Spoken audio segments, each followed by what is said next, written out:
Rund 300.000 Kilometer Wanderwege ziehen sich durch unser Land. Über flache Ebenen und durch tiefe Schluchten. Wir stellen Ihnen anspruchsvolle und geruhsame Wanderwege vor. Von ganz kurz bis hin zu mehrtägigen Abenteuern.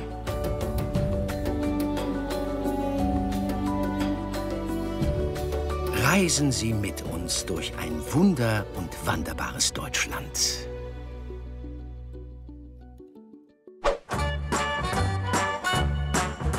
Wir starten mit einer sagenhaften Route in Rheinland-Pfalz.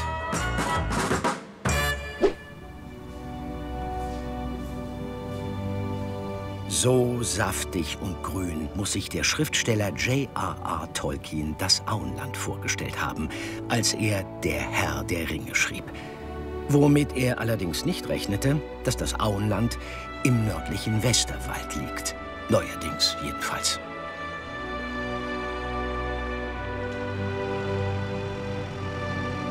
(2021) zogen 1 Dutzend Figuren der Fantasy-Saga an die Sieg, mit Hilfe von Holzschnitzkünstlern aus der Region. Man muss erst mal grob zuschneiden, das heißt, man fängt mit großen Sägen an, um das grobe Material erst mal abzutragen, bevor man dann an die feine Schnitzarbeit letztendlich kommt. Also das ist schon ein richtiger Kraftsport. Also. Großes Kino im Westerwald.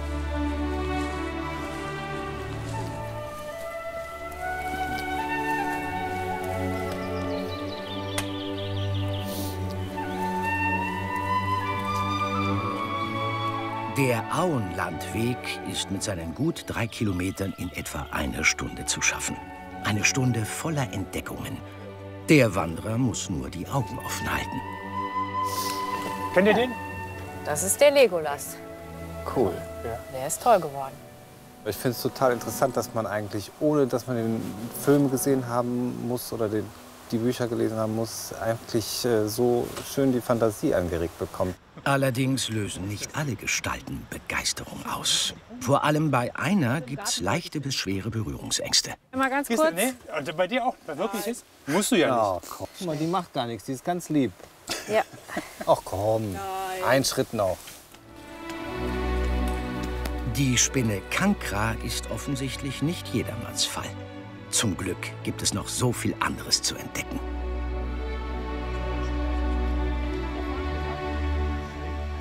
Für Leute, die nicht so viel gehen wollen, ist es echt toll, weil es ist nicht zu lang. Also mir hat der Weg sehr gut gefallen. Und ich finde, für 3 Kilometer wird unglaublich viel Abwechslung geboten.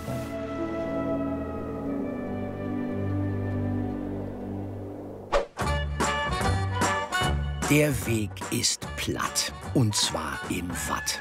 Wandern auf die norddeutsche Art.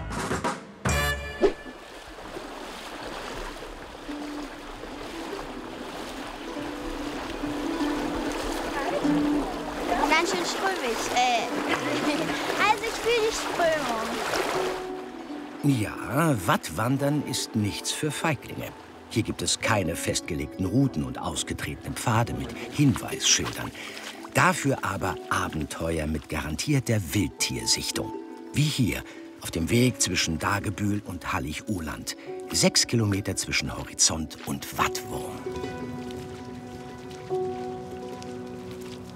Da ist er. Kann man also sehr schön sehen. Ist noch ein ziemlich kleiner. Augenblick. Einmal ein bisschen abspülen. Falls ihn jemand essen möchte, damit er nicht so sandig ist. Er hat also vorne Borsten, um sich im Boden festhalten zu können. Die Borsten kann er ausstrecken oder einziehen. Und er kann sogar bis zu 3 Tage ohne Wasser auskommen. Das heißt, 3 Tage die Luft anhalten. Das können wir nicht. Wattwandern ist immer Wandern unter Zeitdruck. Ankommen, bevor das Wasser kommt. Es ist immer wichtig, darauf zu achten, dass man hier rechtzeitig durch ist, damit man dann auch sicher nach Dagebüll zurückkommt. Und von hier aus kann man dann mit dem Wasser auch mitlaufen. Das ist also ganz wichtig. Hier haben wir einigermaßen sichere Wattflächen und im Notfall kann man tatsächlich sogar mit der Flut sich zum Deich spülen lassen. Nach 2 Stunden endlich wieder trockenen Boden unter den Füßen. Auf der Warft, einem von Menschenhand aufgeschütteten Hügel. Zwischenziel mit Sightseeing. Eine ganz idyllische Warft. überwiegend Reetdachhäuser. Reetdächer, kann man sagen, ganz grob, 4-mal so teuer wie eine Betonpfanne. 4-mal so teuer. Und die Feuerversicherung ist doppelt bis 4-mal so teuer. Teure Trekking-Schuhe braucht der Wattwanderer nicht. Die einzige Gefahr beim Barfußwandern, man könnte sich an Muscheln verletzen, die am Grunde leben. Zum Teil an echten Delikatessmuscheln. Oder was einige eben für eine Delikatesse halten. Wenn man die dann so aufmacht und rausschlürft. Wer hat schon mal Austern gegessen? Wer hat noch keine Austern gegessen? Also es ist ungefähr, als wenn Sie, wollen wir sagen, wenn Sie einen festsitzenden Husten haben. Fühlst du das? Nee, dann erzähle ich das nicht. Wenn die Austern nicht gerade auf dem Teller landen, erfüllen sie ganz nebenbei einen wichtigen Job. Sie filtern und reinigen das Wasser und bieten Lebensraum für andere Lebewesen. Vor Jüst führen Wattwanderungen zu diesen Austernbänken. Die sieht zwar aus, als wenn das ein Muschelhaufen ist von Schalen, ist aber ein Biotop und auch eine Kinderstube für kleine Fische, für Krebse, die dort ihr Laich ablegen. Aber so lehrreich eine Wattwanderung ist, hier tickt die Uhr. Deshalb gilt, rechtzeitig zurückmachen auf den Weg, der eigentlich keiner ist.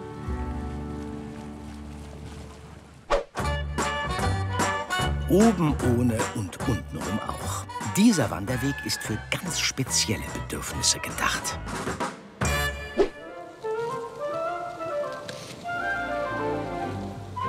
Einen Wanderweg mit allen Sinnen genießen. Naturisten haben da so ihre ganz eigene Auffassung, wie das am besten geht. Nämlich ohne Kleidung. Freikörperkultur in der freien Natur.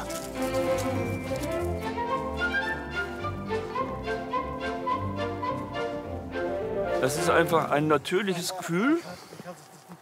Es fühlt sich richtig an und ist auch bei diesem heißen und schwülen Wetter die optimale Bekleidung. Ich finde es fürchterlich, Klamotten anzuhaben, also das ist, und auch die Natur zu spüren, das ist wunderbar. Gerade wenn es warm ist, ja, freue ich mich immer, wenn man nichts anhat, weil dann der Schweiß ja wirklich kühlt. Wir haben ein riesiges Organ, das größte Organ des Menschen, die Haut. Und mit der Haut die Elementen wahrnehmen, ist einfach ein tolles Gefühl. Und es spart Zeit, zum Beispiel fürs Umziehen. Kreuzt der Weg ein Gewässer, müssen Nacktwanderer nicht lange überlegen. Bislang gibt es 2 offizielle Naturistenwanderwege in Deutschland. Einer liegt in Niedersachsen, in der Gemeinde Undeloh. Allerdings scheinen nicht alle angetan von unbekleideten Wanderern. Schon vor über 10 Jahren wurde das Hinweisschild heimlich entwendet. Nicht einmal, nicht zweimal, insgesamt 8-mal verschwand es über Nacht. Plötzlich waren die Nacktivisten nicht nur ohne Kleidung, sondern auch ohne Orientierung. Und schwupp landeten sie schnell mal im Nachbarort.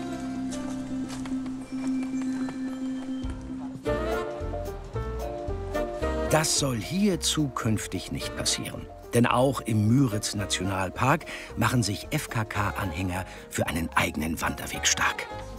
Das wäre das Gebiet. Man muss einfach sehr viele Gespräche führen, sehr viele Menschen einbinden. Es soll ja am Ende etwas entstehen, wo klar ist, hier sind die Schilder, da geht es lang. Jeder, der da hinkommt und auf diesen Weg kommt, weiß, dass er Nackten begegnen kann oder dass er auch nackt einfach sich dort bewegen kann. Es gibt keinen Unterschied, ob ich jetzt Bankmanager bin oder ob ich Hausmeister irgendwo bin. Die sind alle gleich, egal ob dick oder dünn, ob groß oder klein. Es ist alles einheitlich und wir fühlen uns dann auch anders. Wir sind nicht mehr der Manager oder der Hausmeister, sondern wir sind alle nur gleiche, nackte Menschen in der Natur. Textil hin oder her, am Ende verbindet alle Wanderer die Freude an Bewegung im Grünen. Hopfen und Malz gemeinsam auf der Walz. Willkommen zur Bierwanderung.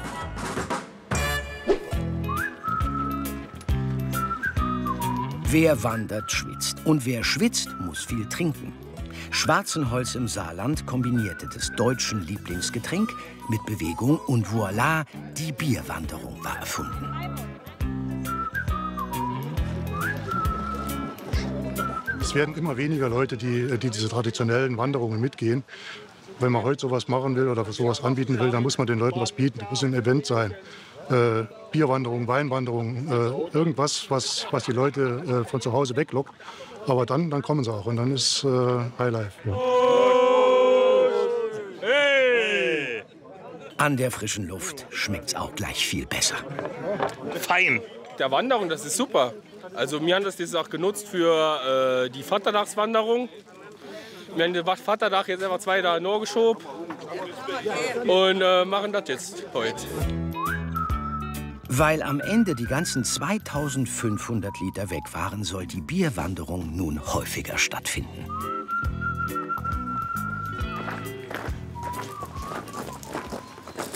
Auch Amerikaner wissen das deutsche Hopfengetränk zu schätzen. Dieser Wanderer aus den Staaten hat sogar ein Buch darüber geschrieben, mit 50 Tourentipps.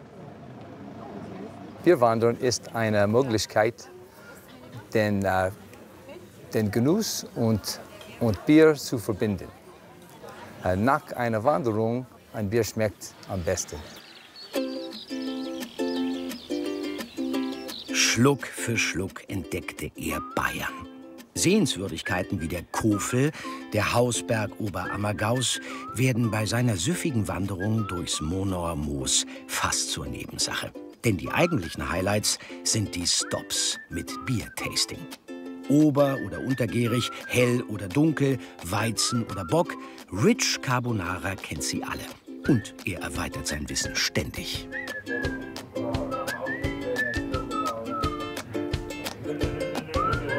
Wir machen ein obergäriges Bier im Stil eines Pale Ales, also ein bisschen englisch, amerikanisch in die Richtung und sehr oft mit wechselnden Hopfensorten und vielleicht etwas fruchtiger als so das typisch bayerisch Helle. Naja, Hauptsache der Flüssigkeitshaushalt ist im Lot. Und mit ein paar Promille wandert es sich doch auch gleich viel beschwingter. Dass Wandern keine bierernste Sache ist, beweist dieser Wanderweg in Franken. Ich fand ihn gut. Lachen ist ja bekanntlich gesund und auf dem Witze-Wanderweg ausdrücklich erwünscht. Habt ihr die nächste Station schon gesehen? Ja, da hinten da. Okay, also? Die Wegweiser Vollpfosten mit Späßen. Zum Lesen auf Holztafeln und zum Anhören per QR-Code. Ja, was passiert denn eigentlich mit den Fußballprofis, wenn die nichts mehr sehen? Da habe ich gesagt, ganz einfach, dann werden es wie ich Schiedsrichter. 3, 2, 1. Die Idee von Oliver Tissot. Man braucht Stationen, wo sich die Seele auch wieder frei atmen kann. Und das geht am unkompliziertesten, leichtesten und harmlosesten mit Witzen. So, wie sind Sie eigentlich auf diese geniale Idee gekommen? Ich finde das ja fantastisch, diesen Witzewanderweg. Ja, es gibt Trimm-dich-Pfade, aber Amüsier-dich-Pfade nicht. Und es ist an der Zeit, dass der Deutsche endlich auch beim Wandern genug zum Lachen hat. 20 fränkische Kabarettisten steuerten Videowitze bei. Innovativ Augmented Reality, eine computergestützte Erweiterung der Realitätswahrnehmung. Nur die App aufs Handy laden, einen Oliver Tissot aussuchen und fotografieren. Mama, ein bisschen nach da. Und zurück. Guck mal. Was hängt Ja, im witzig, guck mal. Urwald an den Bäumen? Urlaub. Juhu. Nach einigen Kilometern und noch mehr Vollpfosten sind die Waden- und Lachmuskeln arg strapaziert. Es war anstrengend, aber es hat auch sehr viel Spaß gemacht. Cool, dass wir auch Witze auf dem Handy scannen konnten. Auch das mit der Augmented Reality, das ist lustig. Mit dem Oliver Tissot, dass der mittendrin steht. Hat Spaß gemacht. Langweilig wird's nie. Die Kabarettisten stellen immer neue Witzevideos ein. Von zu Hause aus. Dieser Wanderweg in Rheinland-Pfalz führt zum höchsten Wasserfall der Eifel.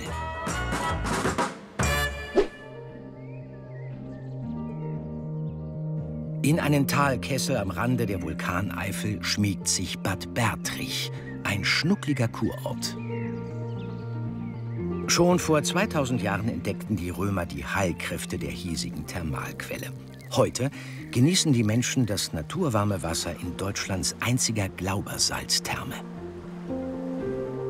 Hier startet ein Wanderweg, den das Wandermagazin 2023 zum schönsten in Deutschland kürte. Zu Recht, 2 Blogger machen den Test. Also Leute, das wird heute ein spektakuläres Video und wir haben Bock. Wir sind heute auf der Wasserfall-Erlebnisroute unterwegs.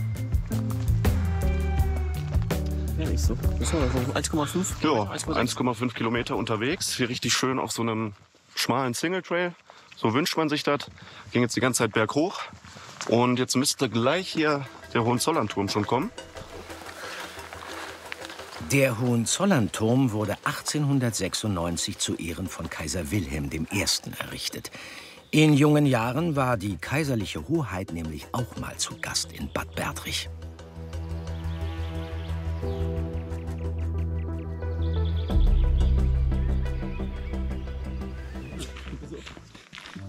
Forschen Schrittes geht es weiter. Richtiges Schuhwerk, ein absolutes Muss beim Wandern. Und dann hört man ihn schon. So Leute, angekommen. Am Wasserfall. Nächstes Highlight, Gliedinger Wasserfall. Kommst halt nur von Bad Bertrich aus hierhin. Gibt keinen Wanderparkplatz sonst. Das ist nicht echt wichtig. Ja, genau. Wunderbärchen. Der Gliedinger Wasserfall ist der höchste seiner Art in der Eifel. 28 Meter stürzt sich das Wasser in die Tiefe. Die Tour bietet noch ein weiteres spannendes Ziel, die Falkenlei. Eine Anhöhe, aufgeworfen durch vulkanische Eruption. Poröses Lavagestein mit Spalten und Höhlen, in denen schon Steinzeitmenschen gelebt haben sollen. Ach krass.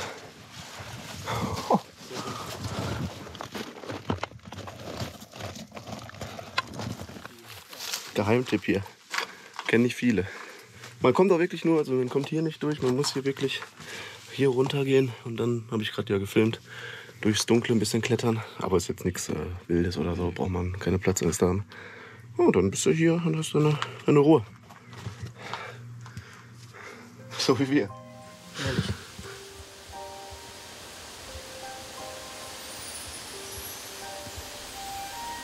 Wo heute Ruhe herrscht, wurde in der Vergangenheit schwer geschuftet.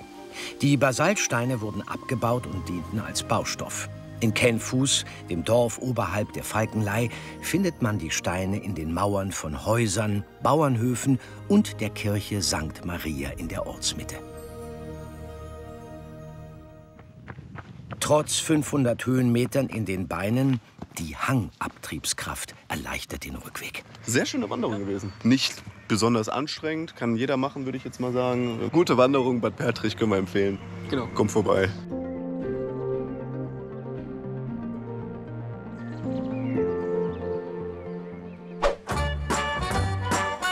Schritt für Schritt und Schluck für Schluck geht es nun 36 Kilometer im Ahrtal voran.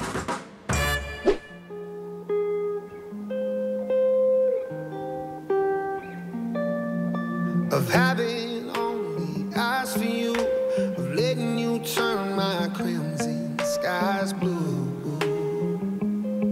Das Ahrtal mit seinen üppigen Weinbergen. Mitten durch sie hindurch schlängelt sich der Rotweinwanderweg. Wir sind echt froh, dass auch jetzt viele Leute wieder hierher kommen und hier oben wandern gehen und sich das anschauen, weil ohne Tourismus funktioniert es leider nicht. 2021 zerstörte eine gewaltige Flut große Teile des Ahrtals. Ausbleibende Urlauber waren damals das kleinste Problem.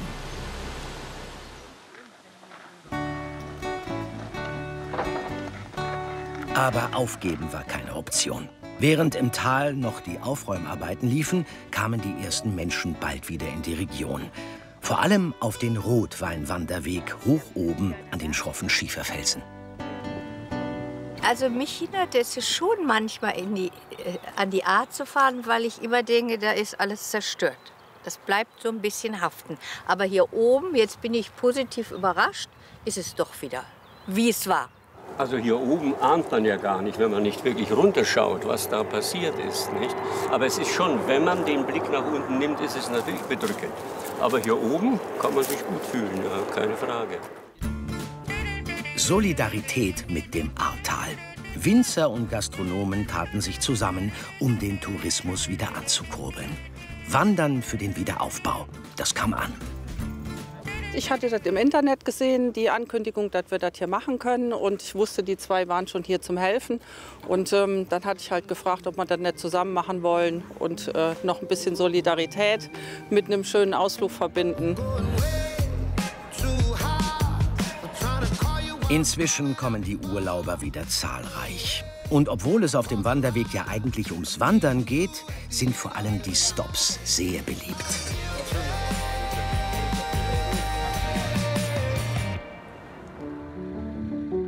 Übrigens, unter dem Rotweinwanderweg zieht sich kilometerweit ein Relikt aus Zeiten des Kalten Krieges.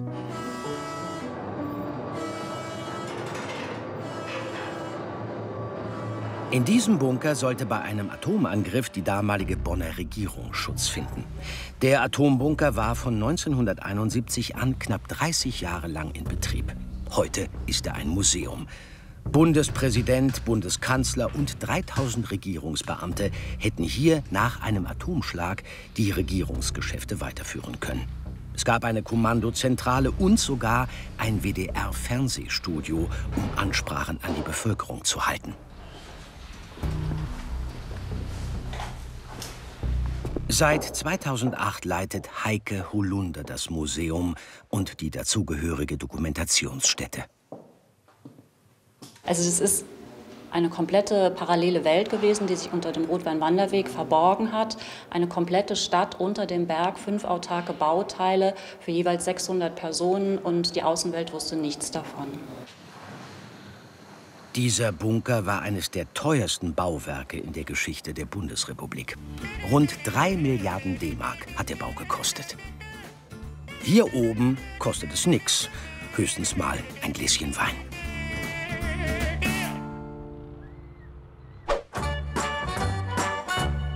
Zwischen Niedersachsen und Sachsen-Anhalt verläuft dieser mystisch wilde Wanderweg.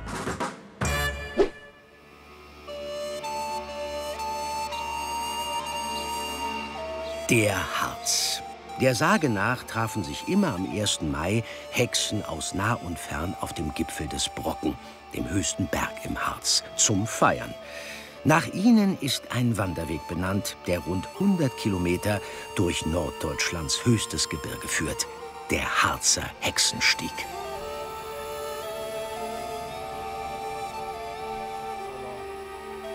Nun, dieser mittelalterliche Flashmob gehört nachweislich in den Bereich der Mythen. Aber wilde Natur gibt es im Harz immer noch, die womöglich lebensgefährlich sein kann, wenn man sich nicht auskennt. Ein Survival-Kurs könnte in so einem Fall überlebenswichtig sein. Also, falls ein Wanderer sich mal verirrt, keine Panik, er muss sich nur zu helfen wissen. Wir haben ja am Wegesrand des häufigeren immer mal Wollgras. Dieses Wollgras, das kannst du ganz einfach abziehen. Ja? Und das ist nämlich ein hervorragender Zunder, um damit einen Feuereingang zu kriegen. Und ganz wichtig, bevor du anfängst, ein Feuer zu machen, sieh erst mal zu, dass du alles Material da hast, weil es nützt nichts, wenn die erste kleine Flamme kommt und du rennst dann los, um irgendwas zu holen. Dann ist es nämlich wieder aus. Okay, dann machen wir weiter.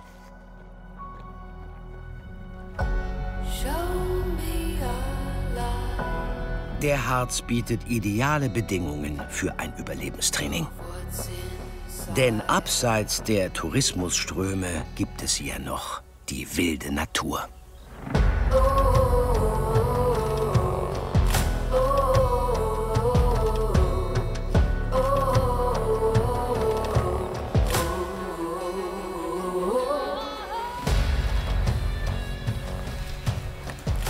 So, da wären wir. Hab das geschafft.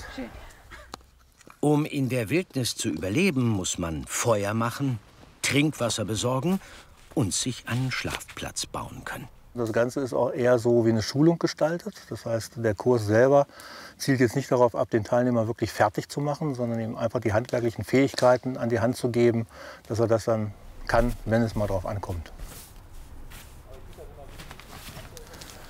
Gut, so, Thema Feuer. Ganz normaler Feuerstahl im handelsüblichen Outdoor-Fachhandel zu bekommen. Und du kriegst je nach Größe und je nach Zustand des Ganzen Temperaturen bis zu 9000 Grad. Dann brennt das sehr lange und ausgiebig. Das dient irgendwie nicht wirklich. Und auch man kann natürlich hier noch so ein bisschen, ne?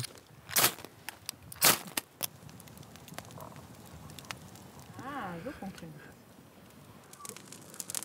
das. Na, wer sagt's denn? Das Feuer brennt und die Natur liefert eiweißhaltige Nahrung. Dschungelcamp mitten in Deutschland.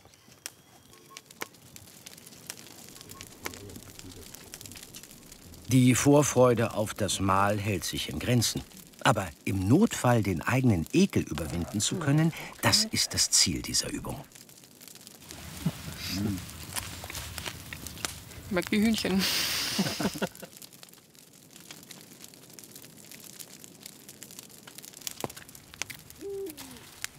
Wir sind mitten in der Wildnis.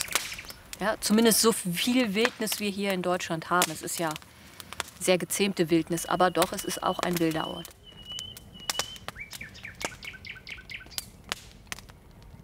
Es gibt im Harz so viele Ecken und Möglichkeiten, diese Kultur- und Naturlandschaft noch mal ganz anders zu erleben und abseits der Touristenströme unterwegs zu sein, damit man auch wirklich diese Mystik dieses Gebirges einfach mal verinnerlichen kann. Es gibt viele Gebirge, aber der Harz ist einfach einzigartig. The shadows crawl around. I try to hide.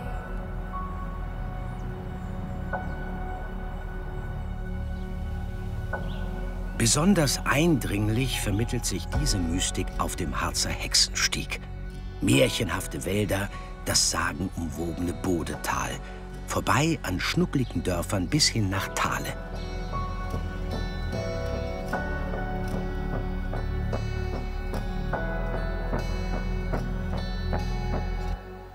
Von der Teufelsbrücke führt ein schmaler Serpentinenpfad bis hinauf zum Rostrappenfelsen. 200 Höhenmeter gilt es bis dahin zu überwinden. Der Sage nach soll das Pferd der Königstochter Brunhilde seinen Hufabdruck an der Rostrappe hinterlassen haben, als sie vor dem bösen Ritter Bodo flüchtete. Sagen hin, Mythen her, der Ausblick ist einfach märchenhaft.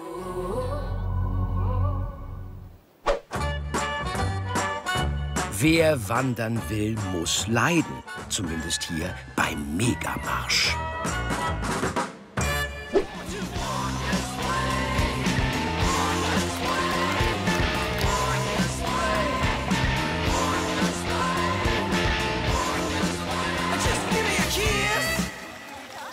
Der Megamarsch ist nur etwas für die ganz Hartgesottenen. 50 Kilometer in 12 Stunden oder 100 Kilometer in 24 Stunden gehen. Stellt sich nur die Frage, warum tut man sich das an? Die Challenge gegen sich selber, glaube ich. Und eben, dass es eigentlich, es geht ja um keinen Platz, sondern darum, dass man gegen sich selber quasi gewinnt. Und irgendwann ist es so, dass der Kopf mitläuft und nicht mehr die Beine. Ich habe noch eine Rechnung mit Hamburg offen. Das ist mein 5. Start. Beste Kilometerzahl bis jetzt 60. Und irgendwann muss das mal klappen. Ich werde ja irgendwie nicht klüger, ne? Wir haben volles Geld bezahlt und wir wollen die vollen 24 Stunden auch leiden. Die Megamärsche finden an verschiedenen Orten in ganz Deutschland statt, von Hamburg bis Bayern. Landesweit scheinen sich die Menschen gern zu quälen, auch wenn jeder einzelne Muskel sich irgendwann wehrt.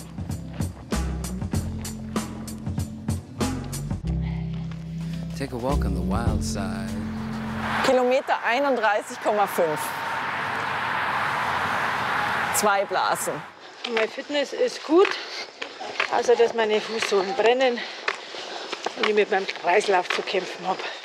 Selbst die Härtesten brauchen mal Hilfe. Die Top 3 typischen Vorfälle beim Megamarsch sind tatsächlich Blasen, Blasen, Blasen, Erschöpfung, Übermüdung. Also aus medizinischer Sicht ist es ein Extremsport. Die Leute gehen über 100 Kilometer, das ist über die normalen Grenzen hinaus. Doch so weh es tut, Erschöpfung ist kein Grund zum Aufgeben. Auch nicht nachts.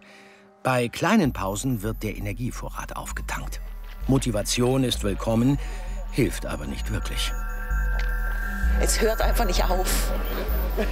Das heißt, es ist klar, man geht und man läuft nicht, aber es ist einfach, ich verstehe das nicht. Und mir hat sich das ehrlich gesagt noch nicht ganz erschlossen, warum man das macht.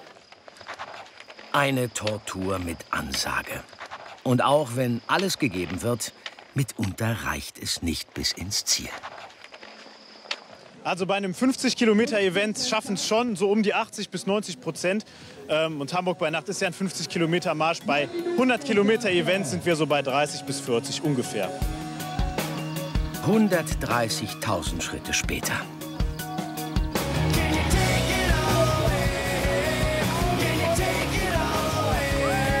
Wer es am Ende schafft, allen Blasen und Blessuren zum Trotz, ist manchmal zu erschöpft, um glücklich zu sein.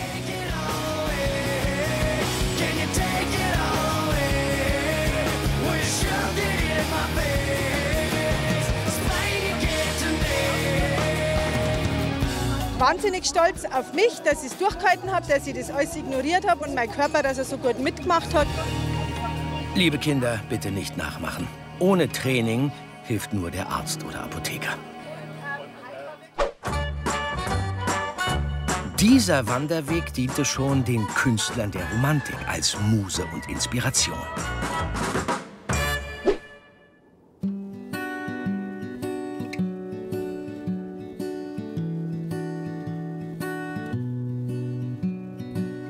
Die sächsische Schweiz. Seit langem kein Geheimtipp mehr unter Naturliebhabern. Schon vor 200 Jahren waren hier Maler mit Skizzenblock und Staffelei unterwegs. Denn Motive gibt es hier im Überfluss. Nach ihnen ist ein Wanderpfad benannt, der 115 Kilometer quer durch das Elbsandsteingebirge führt. Der Malerweg. Das ist so schön. Das ist herrlich. Du hast einen guten Tag ausgesucht. War eine gute Entscheidung. Ja. Schau mal, hier hast du die Wegweiser. Was du normalerweise hast, sind keine Kilometerangaben, sondern Zeitangaben, wie lange du bis irgendwo hin brauchst. Ja, und das M ist immer der Malerweg. Genau, das M steht für den Malerweg. Genau. Und der geht hier in beide Richtungen. Können wir uns aussuchen? Genau.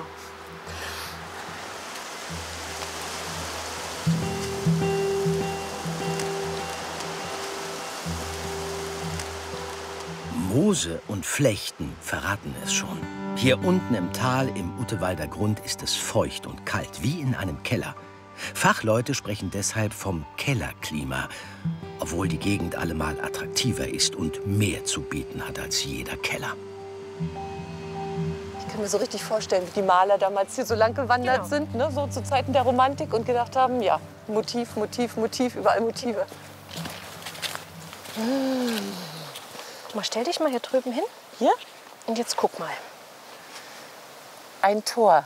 Das ist das Utewalder Felsentor. Das ist ungefähr die Stelle hier, wo zumindest einige der Maler gestanden haben und das gezeichnet haben. Wer genau hinschaut, entdeckt sogar die ein oder andere Vorlage. Ist das da oben? Vor allem diese Felsnase Ja. und das unten drunter, das ist eigentlich das da oben, ne? Ja. Ohne den Baum.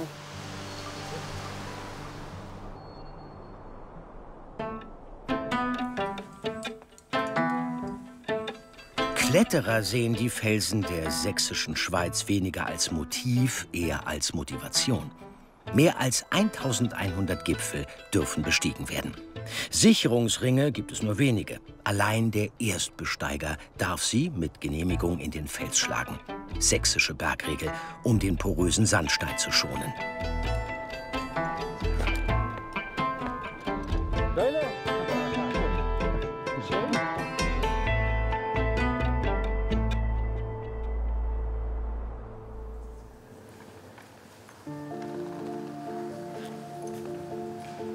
Schon Caspar David Friedrich war von der sächsischen Schweiz fasziniert. Als einer der wichtigsten deutschen Maler der Romantik verewigte er auch sie, die Bastei, die wohl bekannteste Felsformation, inklusive Aussichtsplattform.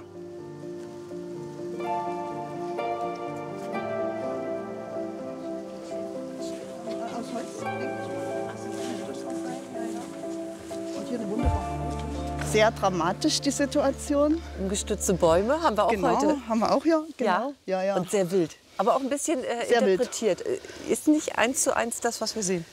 Das ist richtig. Wobei das schon vor längerer Zeit war. Es hat sich auch einiges verändert immer hier an den Felsen. Das ist auch wahr. Und jetzt suchen wir uns ein eigenes Motiv. Okay, wunderbar. Schauen wir mal. Wenn wir hier rüber gucken? Ja, die Bastei zieht auch heute noch Maler an. Und solche, die es werden wollen. Da haben wir auch ein bisschen Platz, da können wir uns ausbreiten.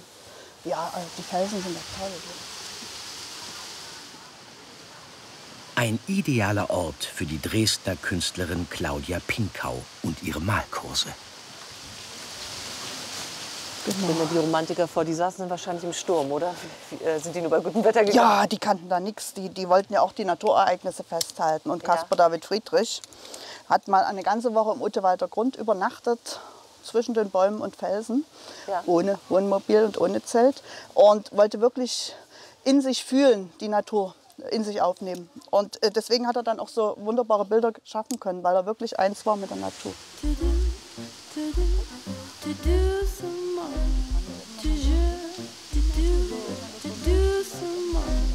Kundige Anleitung und dieser Ausblick.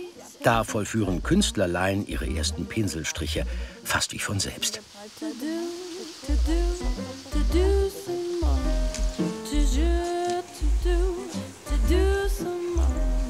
Vor 90 Millionen Jahren wogte hier ein Meer. Als sich das Wasser zurückzog, blieb eine 600 Meter mächtige Sandsteinschicht übrig.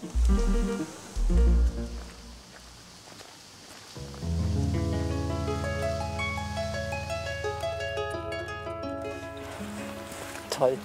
Du wolltest den Kuhstall? Du wolltest die Höhle? Im Dreißigjährigen Krieg versteckten sich die Bauern hier angeblich mit ihrem Vieh, daher der Name Kuhstallhöhle. Maler allerdings tricksten nicht selten auf ihren Bildern. Das haben die auch schon gesehen, oder mal? Ist normal? Hier, guck mal. Oh ja. Größer. Größer, gewaltiger. Kleine ja, aber Menschen. Du hast immer solche Hafenspieler drauf. Hafenspieler? Was machen hier Hafenspieler auf den Bildern? Das war nicht so unüblich, dass man zur damaligen Zeit an so romantischen Orten mal einen Hafenspieler hatte. Abgefahrene Sache. Die Straßenmusik der Romantik. Ja. Allerdings waren die oft jämmerlich schlecht. Die Folge: Auftrittsverbot. Dieser Kontrast, ne? Das ist herrlich. Bist du jetzt bereit? Ja. Oh. Zum Himmel hochzusteigen? Das ist ja eine Hühnerleiter, keine Himmelsleiter. Kann mal gucken. Guck mal nach oben. Muss ich ja durchquetschen. Die Himmelsleiter führt 108 schmale Stufen und 27 Meter steil bergauf. So, jetzt bist du im Himmel. Herrlich. Und ganz hinten am Horizont hast du auch die böhmischen Vulkankegel. Das sind die Lorenzsteine hier vorne. Übrigens, den Namen Sächsische Schweiz erhielt die Gegend im 18. Jahrhundert von zwei Schweizer Malern, die sich hier an ihre Heimat erinnert fühlten.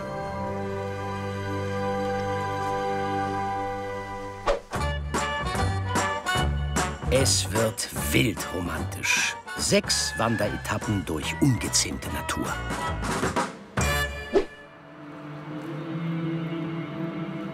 Der Südschwarzwald. Durch ihn verläuft ein Wanderweg, mit dessen Schönheit es nur wenige aufnehmen können. Der Schluchtensteig. Der wohl spektakulärste Abschnitt führt durch die Wutachschlucht. Ungezähmte Natur. Der Mensch greift bewusst nicht ein. Den hat's aber hier runtergehauen, das Ding. Wahnsinnig, ja. Boah. Guck mal. Die faule Tanne, die hat voll auf eine andere drauf und hat so einen Dominoeffekt gegeben. Was? Das lasst ihr einfach so liegen hier? Natürlich. Natur pur soll das werden. Also da kommen dann jetzt Pilze rein, zuerst vielleicht noch Borkenkäfer. Und ja, mit der Zeit verfault er natürlich. Und wenn du Glück hast, kannst du sehen, dann, wie da hinten irgendwann junge Bäume auf dem Alten wachsen. Die Wutachschlucht ist der größte Canyon Deutschlands. Wenn Sie hier durchwandern, Vorsicht, immer Blick nach oben. Bin ich am Sonntag noch mit dem Landesbischof gelaufen. Montag hatte ich eine andere Gruppe und da lag der Stein da. Oh, ja. Da kam der da oben runter? Von da oben.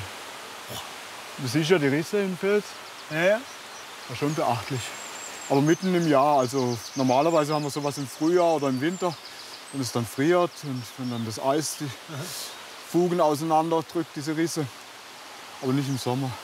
Also die Schlucht lebt, auch der Fels? Ja, so ganz sicher ist man eben nie. Okay, also guck mal so ein bisschen nach oben mal zwischendurch. Schadet nicht.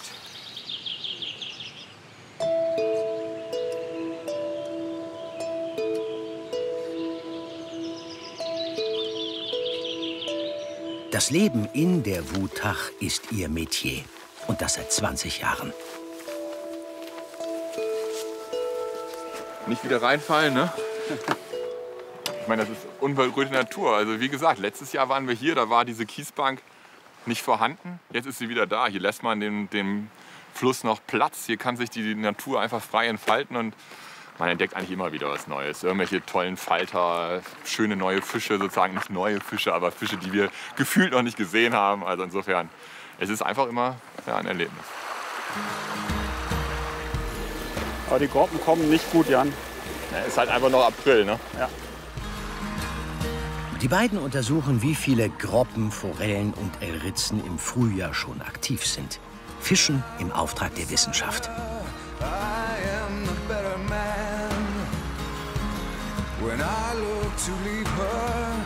Ja, die große.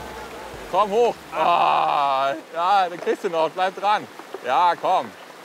Ja. Ja, das ist natürlich dann hier, das sind die schönen Leichttiere. Ein wunderschöner Fisch. Die rote Färbung, die Fettflosse hier, also perfekter kann der Fisch nicht aussehen. Und wieder ab ins Wasser. Heute kommt keine Forelle in die Pfanne, sondern nur auf den Messtisch. Von groß bis ganz klein. Alles wird vermessen. Zeitpunkt des Ruhighaltens. Na komm, halt ruhig. Okay.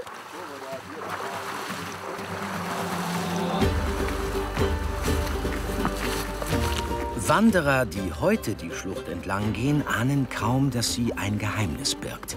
Vor knapp 200 Jahren befand sich hier nämlich ein Kurbad.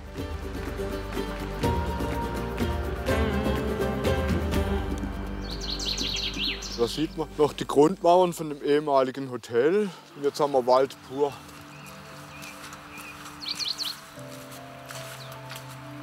Ab 1850 entstand hier der Kurort Bad Boll.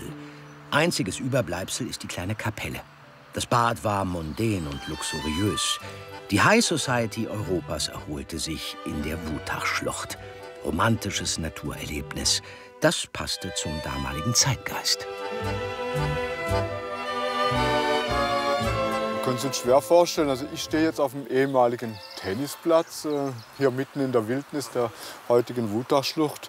Es war damals einfach die Sehnsucht da, unberührte Natur zu genießen. Wir hatten ja Industrialisierung weltweit und dann hat sich dieser Platz hier angeboten. Es war ein ganz tolles Fischgewässer und es war international renommiert und deshalb sind die Leute aus ganz Europa hierher gefahren.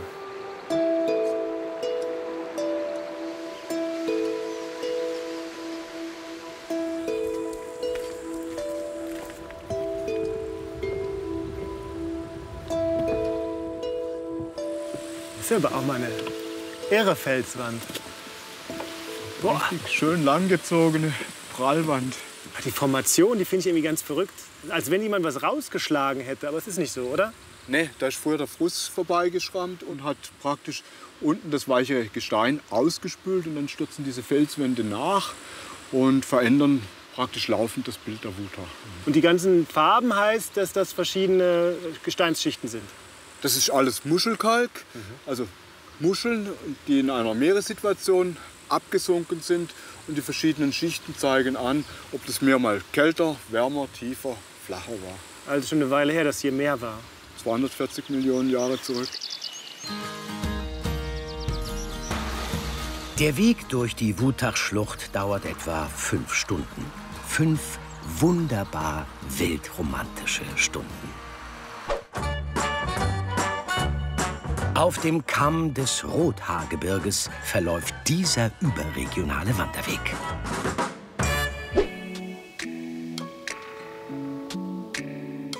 Der Rothaarsteig führt durch 3 Bundesländer: Nordrhein-Westfalen, Hessen und Rheinland-Pfalz. Der Name des Gebirges leitet sich von Rotthardgebirge ab, was in etwa gerodetes Waldgebirge bedeutet.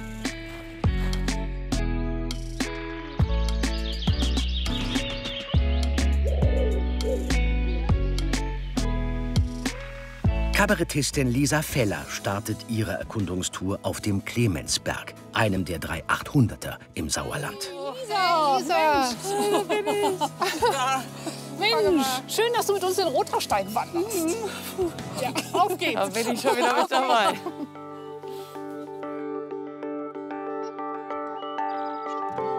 Gleich zu Beginn eine Landschaft, die man in einem Gebirge nicht unbedingt vermutet. Hallo, willkommen hier auf dem Neuen Hagen. Vielen Dank. Es ist sehr überraschend. Wir sind hier plötzlich mitten in der Heidelandschaft. Wo kommt die denn auf einmal her? Ja, wir sind hier im Neuen Hagen, der größten Heide Nordwestdeutschlands. Und sie ist entstanden einfach durch Nutzung. Das heißt, irgendwann sind mal Leute hier hingekommen und haben gedacht, hier packen wir eine Heide hin. Vorher war hier überall Wald. Wir sind ja eine sehr waldreiche Gegend.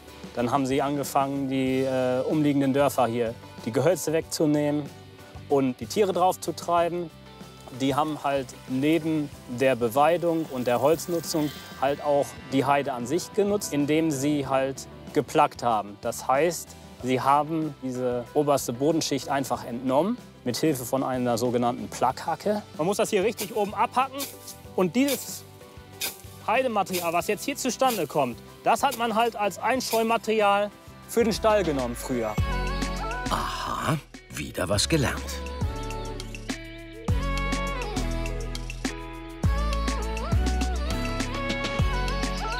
Nächste Station die Wagenschmier, eine romantische kleine Schlucht.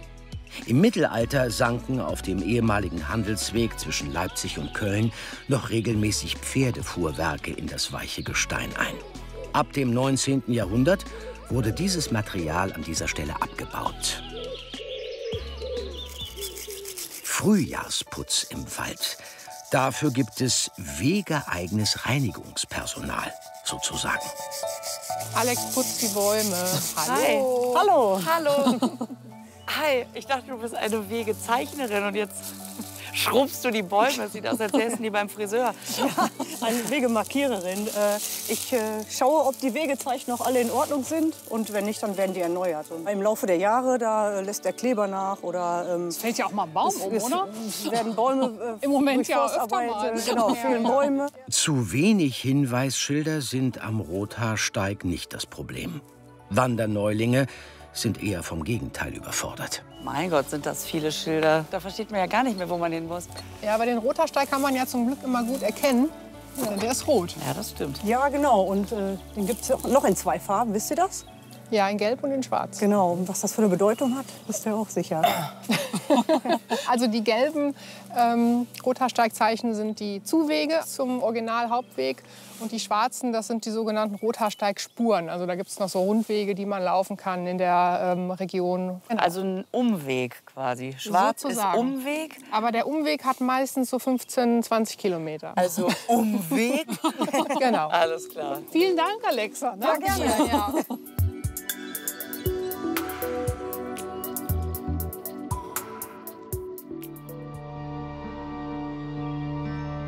Hallo. Hallo, herzlich willkommen am Kyrillpfad.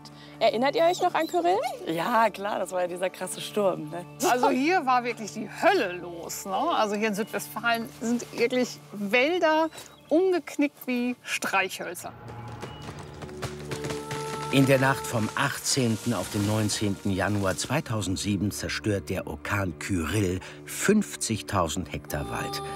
Auf dem kahlen Asten, dem dritthöchsten Berg im Rothaargebirge, werden damals Windgeschwindigkeiten von 137 Stundenkilometern gemessen und 25 Millionen Bäume zu Boden gefegt.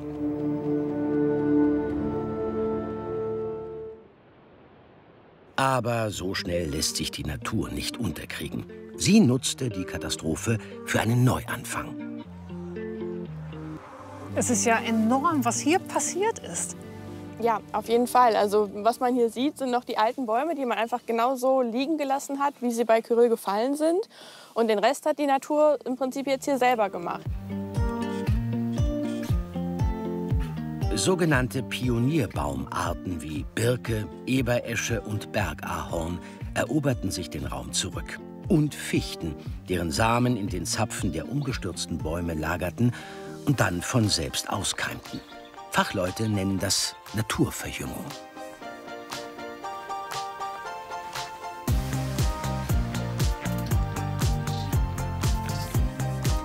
Wenn man hier so sitzt, kann man sich überhaupt nicht vorstellen, dass hier mal so ein Sturm durchgefegt ist, oder?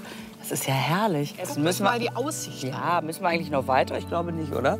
Ich glaube nicht. Ein paar Meter haben wir noch. Ich habe nichts gehört. Na klar geht's weiter. Und zwar auf den Waldskulpturenweg. Obwohl Wald auf bestimmten Abschnitten eine Frage der Auslegung ist. Die Bäume rund um dieses 64 Tonnen schwere Stahlkunstwerk sind in den letzten Jahren komplett verschwunden. Das ist ja krass. Was ist denn hier passiert? War das auch Kyrill? Nee, das war nicht Kyrill, das war der Borkenkäfer. Weil wir 3 ziemlich trockene Jahre hatten, 2018, 19 und 20. Und das hat zu einer Borkenkäfer-Massenvermehrung geführt, weil die einfach die idealen Bedingungen haben, während diese massive Trockenheit die Bäume total geschwächt hat. Um künftigen Klimaextremen besser trotzen zu können, sollen nun resistentere Baumarten, wie zum Beispiel Eiche, Esche und Hainbuche, aufgeforstet werden. Wie lange dauert das, was hier passiert? Also wann wird hier wieder ein Wald stehen? Das wird mehrere Jahrzehnte dauern. Also wenn ich in Rente gehe, kann ich vielleicht hoffentlich wieder durch den Wald gehen oder dann mich von meinem Revier verabschieden, was dann wieder hoffentlich aufgebaut ist. Bis es soweit ist, muss der Naturliebhaber aber nicht warten. Zum Glück ist noch genügend Wald übrig, durch den man wandern kann.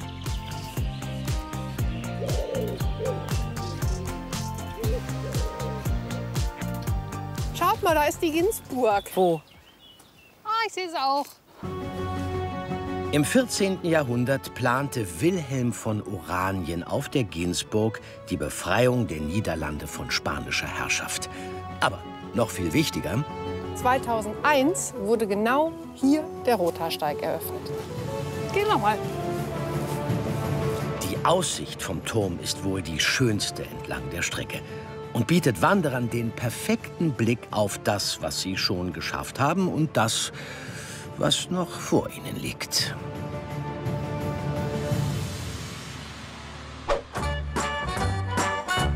Mit 700 Jahren ist er der älteste Wanderweg Deutschlands, der Rennsteig.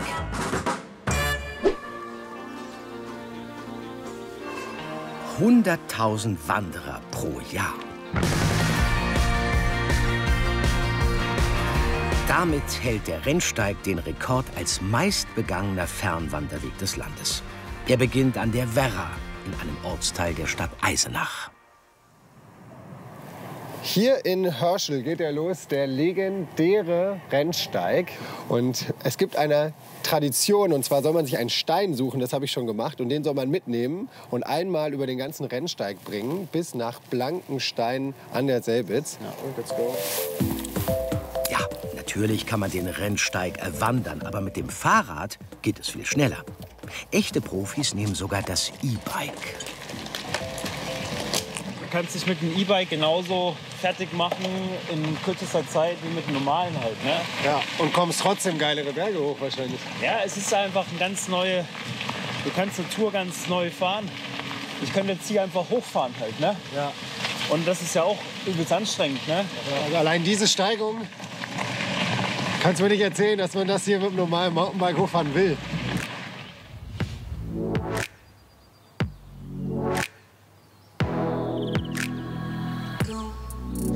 Ist das jetzt der Wanderweg, auf dem wir jetzt radeln, oder ist das... Nee, es gibt tatsächlich hier auf dem Stück vom Rennsteig gibt's einen Wanderweg und einen Radweg.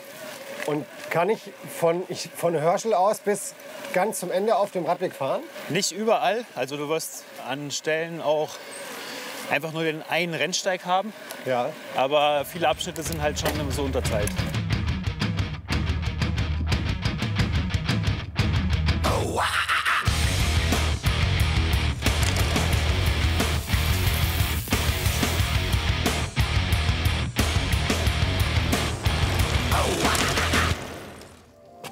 In der Drachenschlucht muss der Biker runter vom Rad. Der Sage nach hauste in der engen Felsspalte ein riesiges Ungeheuer. Boah, was? Der heilige Georg, der Schutzpatron von Eisenach, kämpfte an dieser Stelle gegen den Drachen. Es ist ehrlich beeindruckend, wenn das Wasser sich hier über Jahrhunderte durch den Stein gefressen hat und so eine mystische Umgebung schafft wie hier. Ich bin jetzt fast am Ende meiner Reise. Ich bin quasi wieder in Eisenach. Mein Stein, der hat eigentlich eine kleine Runde gedreht, aber er hat den Rennsteig einmal gesehen und ich werde ihn jetzt hier liegen lassen. Ich glaube, das zählt auch. Die Heilkraft der Bäume nutzt das sogenannte Waldbaden. Die Seele badet dabei in der erholsamen Natur. Ihr geht jetzt mal hier im unmittelbaren Umfeld auf die Suche und jede von euch sucht sich einen Gegenstand. Und zwar etwas, was euch ganz besonders gefällt. Tannenzapfen und Zweige sammeln, das kann jeder. Ja, und nun? Auf diesen wunderschönen Baumstumpf, da legen wir unsere Gegenstände jetzt ab. Und mit dem Gegenstand legt ihr auch eure Sorgen ab. Weil der Wald hält die wunderbar aus. Ach, wenn das doch so einfach wäre. Immerhin beim Schleichen und Hagelkörnerzählen blenden Waldbader den Alltagsstress tatsächlich aus. Beim Waldbaden nehme ich die Menschen mit auf eine Reise ins Hier und Jetzt. Also die sind wirklich im Moment. Und wenn ich Übungen der Achtsamkeit anbiete, dann bin ich immer fokussiert. Was immer man am Rennsteig tut, der alte Wanderweg bleibt immer attraktiv. Dieser Weg führt gleich durch 3 Bundesländer: Thüringen, Hessen und Bayern.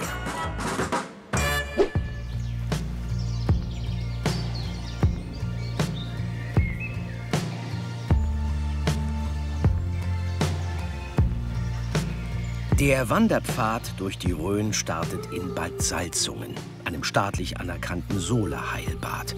Schon die Kelten entdeckten hier Salzquellen. Zur Salzgewinnung diente die sogenannte Gradierwand, an der solehaltiges Wasser am Reisig verdunstet. Die dabei entstehende salzhaltige Luft hilft bei Atemwegserkrankungen. Allerdings ist Vorsicht geboten.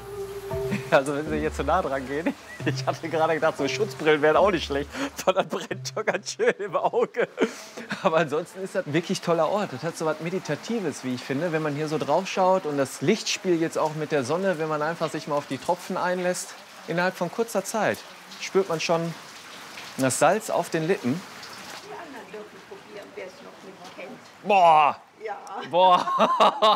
Ganz schön, ne? Also wäre es eine Suppe, würde man sagen, da war der Koch aber ganz schön verliebt, ne? Ja, die Suppe versalzen. Mit Salz auf den Lippen und nunmehr freien Atemwegen geht's los auf den Hochrhöner.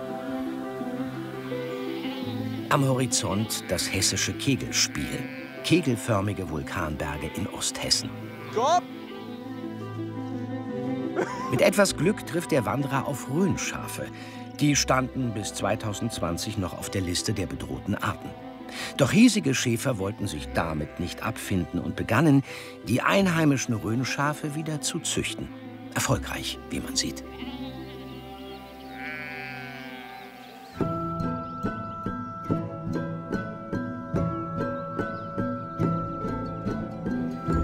Der Weg führt direkt durchs Biosphärenreservat Rhön. Das heißt spektakuläre Natur in Hülle und Fülle.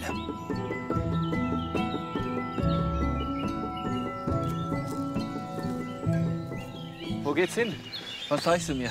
Ja, ich zeig dir einen meiner schönsten Stellen, meiner Lieblingsorte. Ja. Die ich nach wirklich Jahren an Wandern in der Rhön gefunden habe. Aha. Ein Aussichtspunkt der extravaganten Art wartet auf 832 Metern Höhe. Na? Boah. Na? Ja, Hammer. Ist das was? Krass.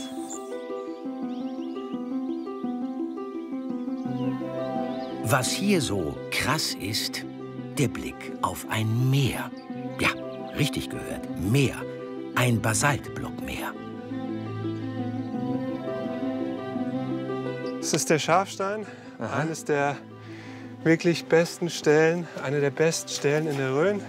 Das ist alles Basaltgestein vulkanischen Ursprungs. Die Rhön ist vulkanischen Ursprungs. Und hier siehst du so das eindrucksvollste Basaltblockmeer, was es in der Rhön so gibt. Habe ich so noch nie gesehen, muss ich sagen.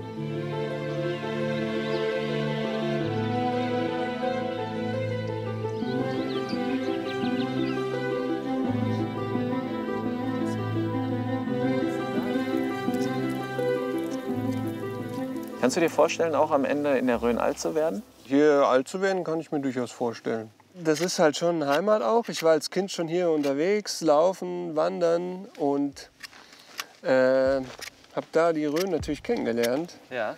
Und ihre Reize auch. Das ist einfach eine super Gegend. So super, dass es fast schade ist, nachts die Augen zu schließen. Es könnte einem etwas entgehen.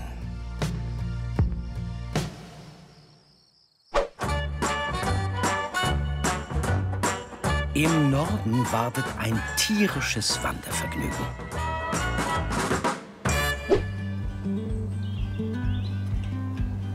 Die Lüneburger Heide. Durch sie hindurch führt ein über 200 Kilometer langer Wanderweg. Der Ministerpräsident von Niedersachsen höchstpersönlich weihte ihn 2012 offiziell ein.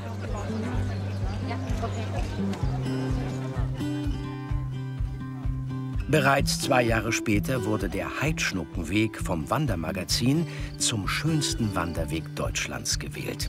Außerdem erhielt er vom Deutschen Wanderverband das Zertifikat Qualitätswanderweg. Es ist so, dass da bestimmte Kriterien erfüllt sein müssen. Welche? Zum Beispiel, wie ist der Untergrund beschaffen? Dann eben die Ausschilderung ist ganz, ganz wichtig. Und zwar ist es so, dass alle 200 bis 350 Meter wieder eine Erinnerung kommen sollte, dass wieder das Haar erscheint. Da wäre sozusagen so ein Haar. Da ist so ein Haar. Genau. Und das andere ist der europäische Fernwanderweg, das X. Und das sind die Namensgeber des Weges. Heidschnucken, eine höchst genügsame Schafrasse.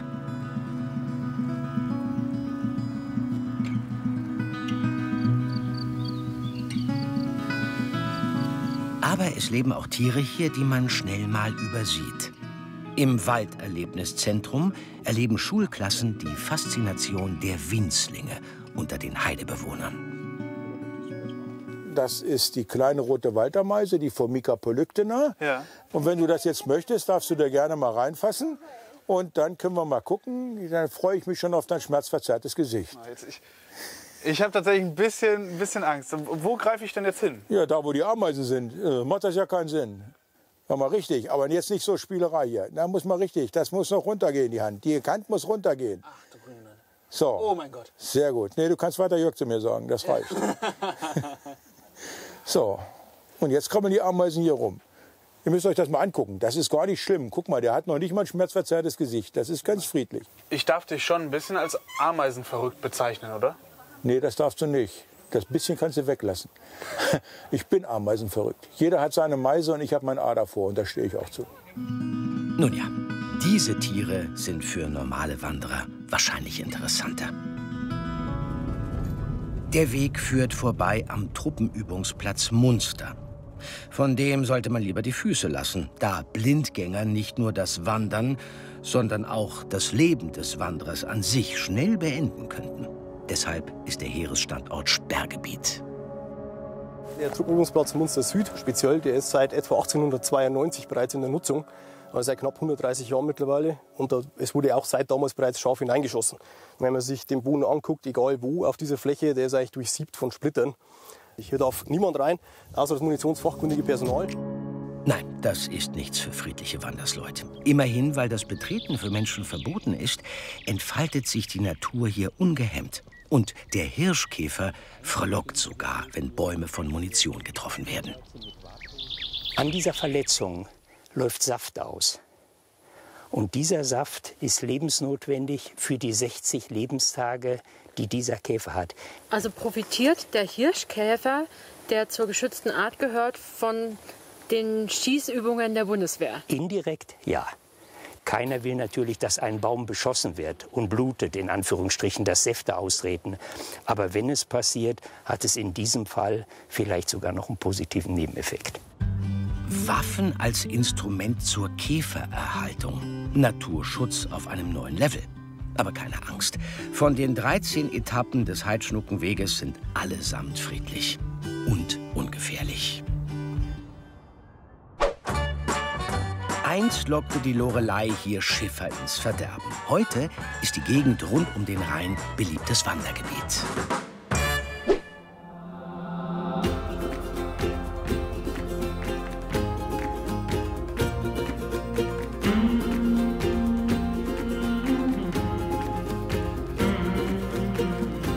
Von Bonn bis Wiesbaden führt der Rheinsteig durch Nordrhein-Westfalen, Rheinland-Pfalz und Hessen. Etwa auf halber Höhe, unweit von Koblenz, mündet der Rheinsteig in die Rupertsklamm.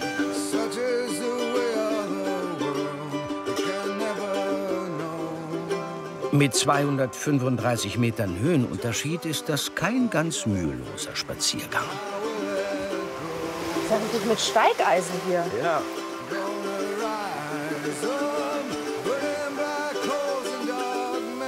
Ich habe nicht gewusst, dass Wandern so anstrengend ist. Das ist ja Bergsteigen hier. So spazieren gehen. Der 1,5 Kilometer lange Rundweg dauert etwa 2 Stunden.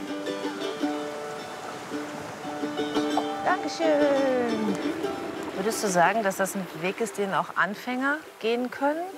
Also ich bin ja eine Anfängerin. Du gehst ja, ich hätte auch gesagt, also man kann das schon machen, man darf sich halt nicht überschätzen. Also das ist, man muss halt langsam machen, bedächtig und nicht hier durchrasen. Also für Trittsicherer ist das natürlich immer einfacher, aber jemand, der noch nie gewandert ist, der kann das durchaus machen, wenn er vorher mal vielleicht 2-, 3 Mal mehr als eine Stunde gelaufen ist.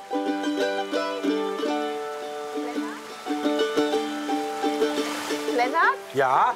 Man hatte mir gesagt, es geht von Weinanbaugebiet zu Weinanbaugebiet. Ich hoffe, da oben ist eins. Also Lahnstein ist jetzt nicht bekannt für Wein. Wir sind eher eine Bierstadt. Nix da Wein, dafür Weitblick. Ist ja auch schön.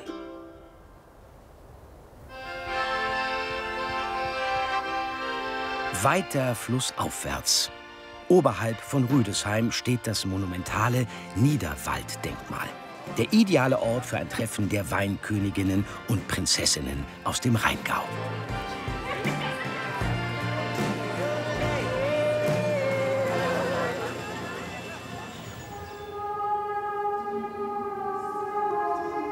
Inmitten der Weinberge liegt die Abtei St. Hildegard. Das Benediktinerinnenkloster ist benannt nach Hildegard von Bingen. Auch die wusste schon vor knapp 1000 Jahren einen guten Tropfen zu schätzen. Das ist ein schöner Blick. Das ist gigantisch, oder? Ja. Und das ist bei jedem Wetter, an jedem Tag anders. Ich finde es fantastisch einfach. Und was ist Ihr erster Gedanke, wenn Sie raustreten? Ist es schön, diese Schöpfung? Oder, mein Gott, was macht das Wetter mit meinen Trauben? Kommt auf die Jahreszeit drauf an. Aber ich finde einfach diese Weite, das ist etwas, was mein Herz weit macht. Das ist für die Seele gut. Also das ist eigentlich mal der erste Gedanke. Und dann natürlich jetzt sind wir in der Jahreszeit, wo es auf die Lese zugeht. Da hat man schon einen Blick auf den Himmel und auf das Wetter, wie sich das weiterentwickelt. Wir hatten dieses Jahr viel Regen. Jetzt bräuchten wir ein bisschen mehr Sonne, damit die besser reifen, die Trauben. Was bauen Sie denn für Trauben genau an? Wir haben hauptsächlich Riesling, Das ist ja für den Rheingau die typische Ganz Rebsorte typisch, und ja. ein Spätburgunder. Das ist jetzt ein Riesling. Darf ich probieren? Natürlich mal die Beeren abziehen. Man merkt schon, die werden weich. Schon süß?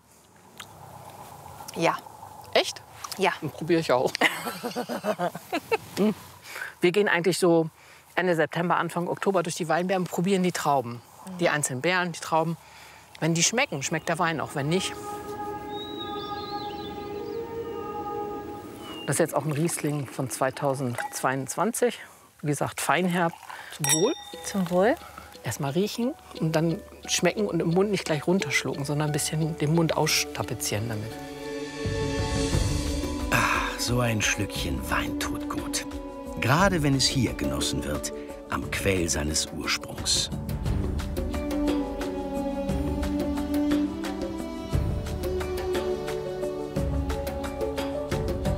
Wandern ist keine Frage des Alters, findet Wandercoach Erwin. Er selbst ist über 70 und spaziert, wann immer er Zeit dazu hat, an der frischen Luft. Erwin, was ist für dich das Tolle am Wandern, dass du es so gerne tust? Erstens mal kriegst du beim Wandern Ruhe in dir selbst. Das stimmt. Ja? Die Farbe Grün beruhigt, das wissen wir. Das stimmt, ja. Unser Hirn nimmt 1 Million Farben wahr. Du bist bei dir, in der Ruhe liegt die Kraft. Also würdest du sagen, dass das Wandern so was ist wie so ein natürliches Antidepressivum? Genau, genau so ist es. Und es hält jung? Das hält jung. Ja. Wer Luft hat zum Jammern, hat auch Luft zum Wandern, sagt Erwin. Aber bei diesen Ausblicken am Rheinsteig ist wohl niemandem nach Jammern zumute. Egal, wie anstrengend der Weg ist.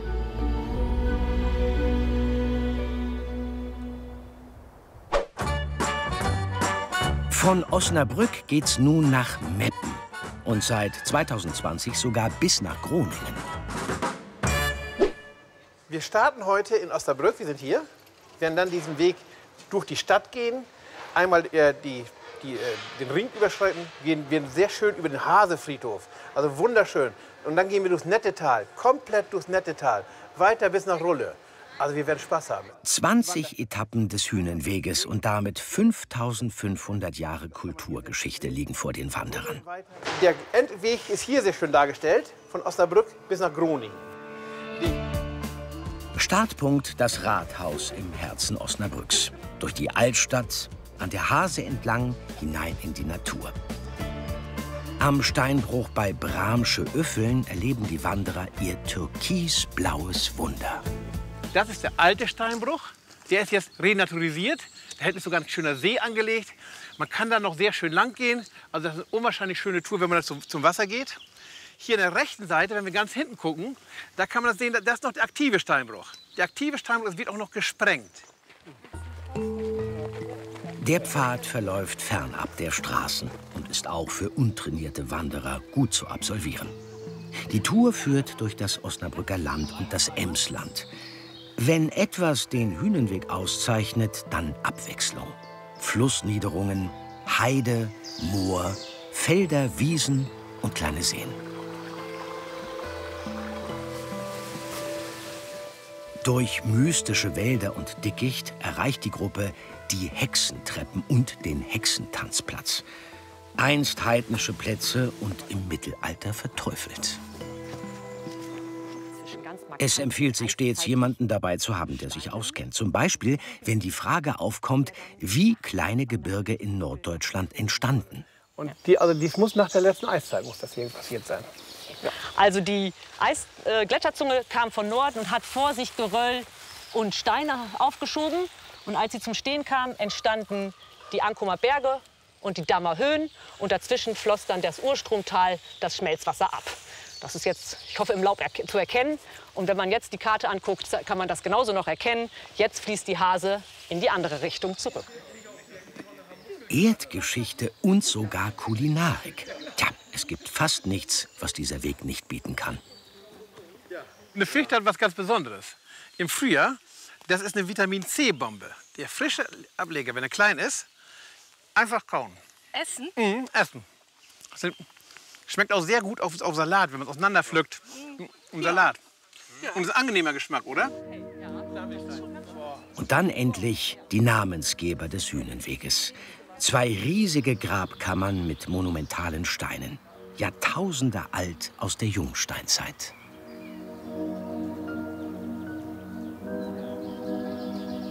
Das ganz Besondere ist natürlich die Länge dieser Steingrabanlage. Es sind 2 Steingräber, die mit einer Steinreihe verbunden sind und damit insgesamt über 50 Meter lang.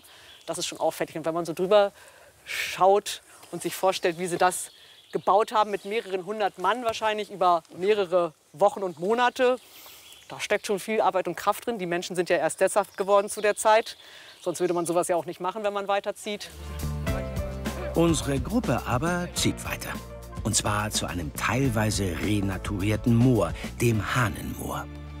Man kann hier wohl sehen, dass dieses Moorgebiet jetzt sehr großflächig weit ist, aber auch, dass er dringend der Pflege bedarf. Die Birken müssen abgeschnitten werden, weil sonst trocknet es aus.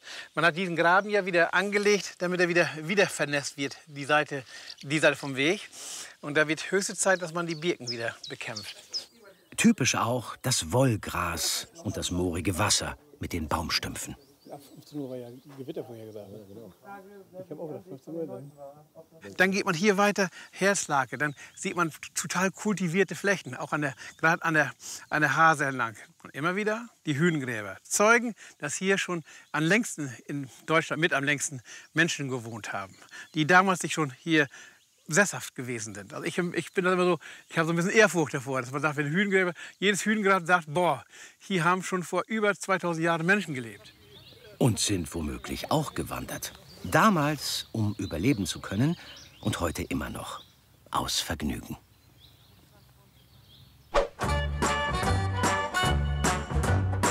Bergauf und bergab geht's entlang der Mosel.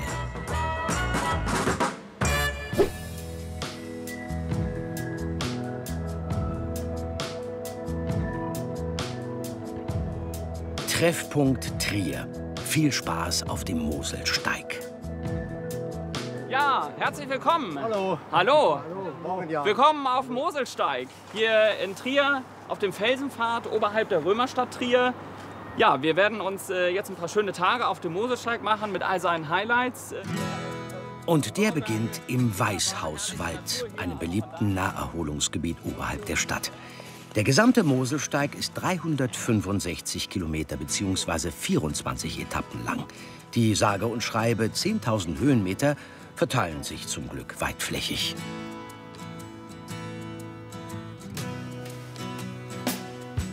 Im Moment geht es stetig moselabwärts. In Neumagen-Dhron wartet der Nachbau eines römischen Weinschiffes. Nun heißt es ran an die Ruder, statt hoch die Füße. Sind wir alle bereit? Ja. Okay, Achtung!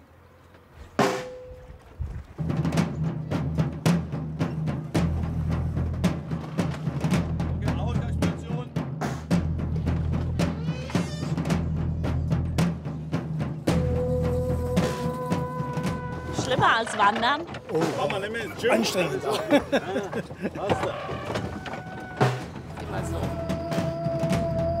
In der Antike transportierten solche Schiffe vollbeladen Moselwein flussauf und abwärts.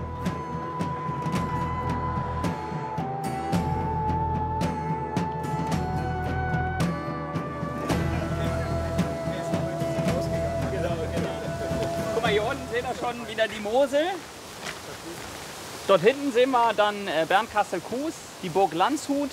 Hier unten die Weinbaugemeinden Behlen und Grach. Dann sehen wir eine der vielen Moselbrücken. Ein Wanderweg, viele Möglichkeiten. Eine Entscheidung steht an. So, also. Wir haben jetzt hier folgende Möglichkeit. Und zwar der Moselsteig geht jetzt hier runter. Ich würde euch aber vorschlagen, dort vorne entlang zu gehen. Und zwar geht da der Klettersteig Kalmont her. Das ist ein Klettersteig für Abenteuerlustige, geht durch den steilsten Weinberg Europas. Wenn ihr Lust habt, können wir das als Alternativroute wählen und kommen dann später wieder auf den Moselsteig zurück. Habt ihr Lust? Okay, ja. Wunderbar, dann bitte folgen.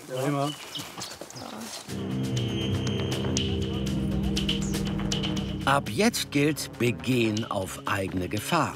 Der Kallmunter Klettersteig ist knapp 3 Kilometer lang und eine der schönsten Etappen.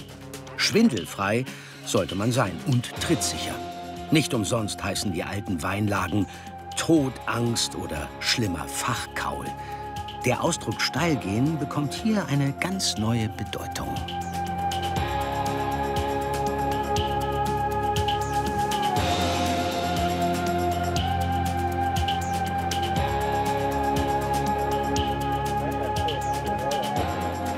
...400 Höhenmeter sind zu bewältigen und das bei 30 Grad im Schatten.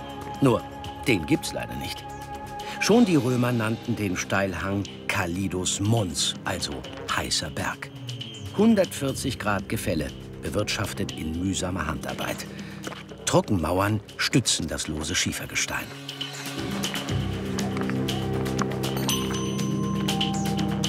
Alles gut gesichert hier. Trocken und karg ist der steilste Weinberg Europas. Die 300 Meter hohe Felswand, geschwungen wie ein Parabolspiegel, die Mitte exakt nach Süden ausgerichtet. Herrlich, herrlich. Anstrengend, aber die Aussichten einmalig, also ist toll. Ne, einfach eine super Geschichte.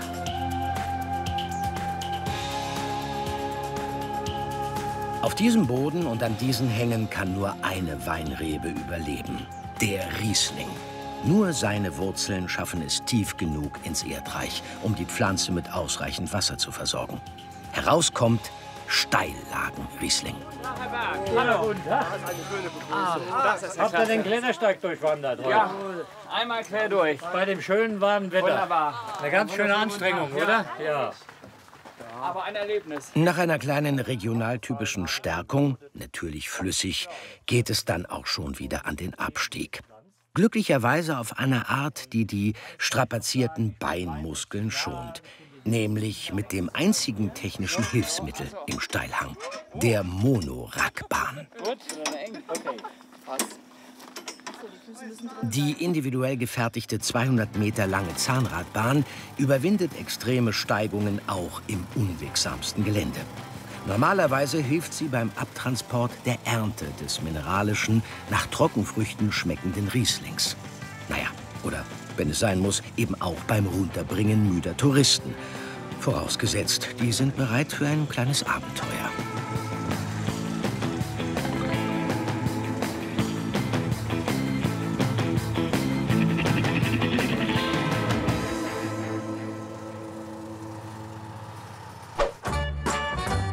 Nomen est omen. Die Goldmedaille für den längsten deutschen Wanderweg erhält der Goldsteig.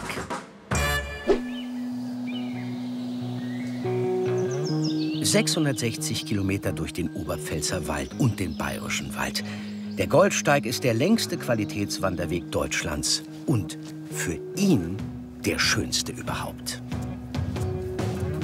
Ich habe den Goldsteig vor 10 Jahren ungefähr entdeckt. Dann sind wir den Wanderweg gegangen, der war wunderschön. Und dann ist es eigentlich losgegangen, dass wir die Etappen gesammelt haben und innerhalb kürzester Zeit sind wir die 660 Kilometer privat abgelaufen.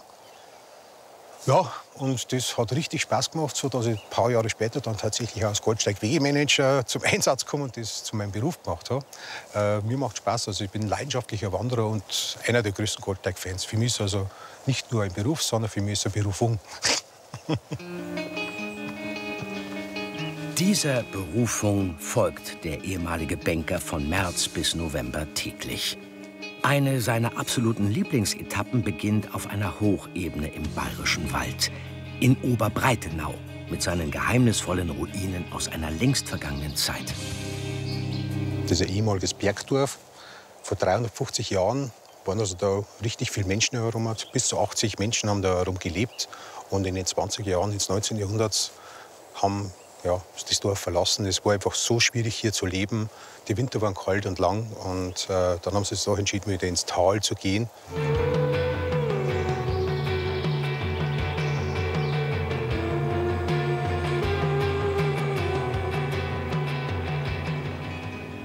Den Goldsteig als Qualitätswanderweg gibt es seit 2007. Doch er folgt historischen Spuren, alten Handelswegen und Schmugglerpfaden. Im Mittelalter wurde hier entlang Salz, das weiße Gold, transportiert. Der Goldsteig wird alle 3 Jahre geprüft und da wird jeder Meter genau analysiert und nachgeschaut, ist der tatsächlich nur naturbelassen oder ist der mittlerweile geteert. Und im schlimmsten Fall könnte es sein, dass wir unser Zertifikat verlieren. Für das sind wir als Wegemanager da. Wir passen auf den Weg auf, damit er weiterhin von der Qualität her ganz, ganz oben bleibt, dass die Markierungen passen, dass die Wegweiser passen, dass die Wanderer sich wohlfühlen.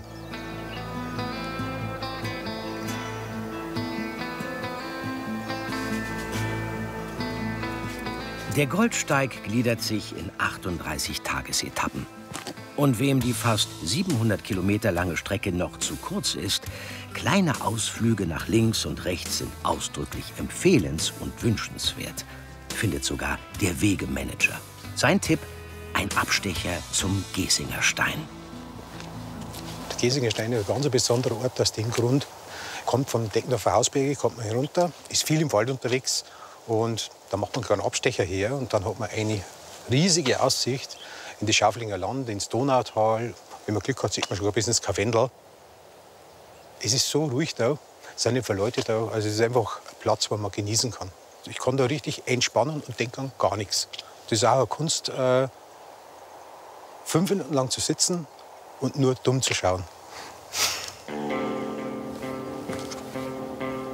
Diese Art von Kunstfertigkeit, dumm zu schauen, ist wohl nirgendwo besser angebracht als hier.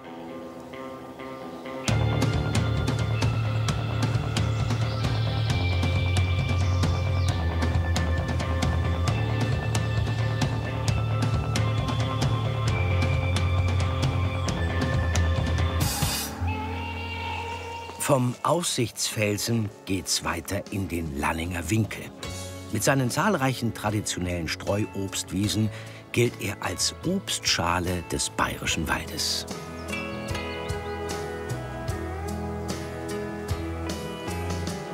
Ziel der Wanderung ist der Streuobsterlebnisgarten Panholling bei Lalling, wo rund 60 verschiedene kultivierte und wilde Obstsorten wachsen. Im Gegensatz zu Apfelplantagen ist es bei einer Streuobstwiese alles kreuz und quer. Wir haben Äpfelbäume, wir haben Birnbäume, wir haben Zwetschgenbäume und vieles mehr. Und was mir so gefällt, sind auch ganz viele alte Sorten dabei, die eigentlich keiner mehr so auf der Rechnung hat, die wenig Ertrag bringen, aber verdammt gut schmecken. Vor allem nach einer Wanderung. Denn auch Goldsteigbegeher dürfen sich hier gern ein Früchtchen pflücken.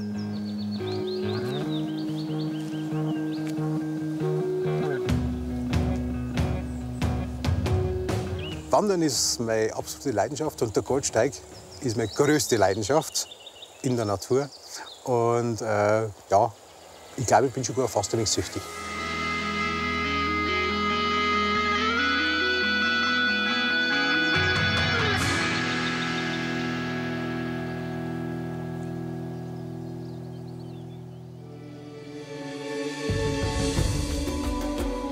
Na, haben Sie jetzt auch Lust aufs Wandern bekommen? Dann nichts wie runter vom Sofa und raus in die Natur. Außerdem tut Wandern der Gesundheit gut. Da sind sich die Mediziner einig. Und Wandern macht glücklich. Kein Wunder bei den Ausblicken, die unser Land bietet. Wie weit auch immer die Füße sie tragen, wir wünschen viel Spaß.